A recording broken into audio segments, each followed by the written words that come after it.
ya ce ummi mahaifiyata ce.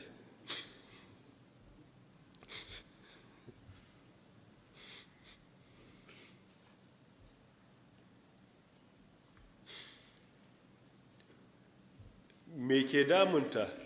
Ya ce tana da taɓuwar hankali ne. Yaushe ta samu taɓuwar hankali?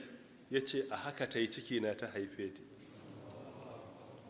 Tun ina shekara 10 ni nake mata wanka, ni nake kula da ita. In ta kwaɓe kayanta ta fita waje ni nake shigowa da ita in mayar mata da kayanta.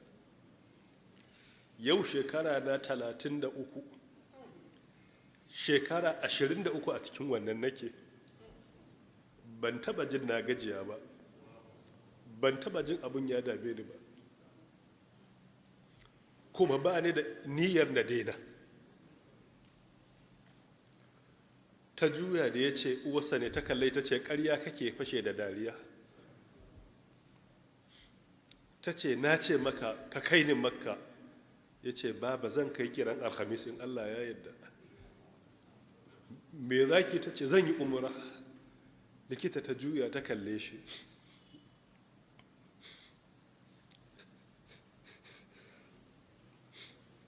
Ta ce masa tun da mahaifiyarka na da taɓuwan hankali, Allah ya sauwaƙe mata umra a kanta, ba ta da taklifi.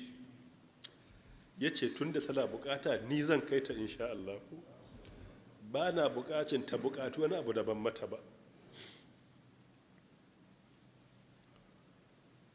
Likita ka ta kalle shi ta ce yaro matashi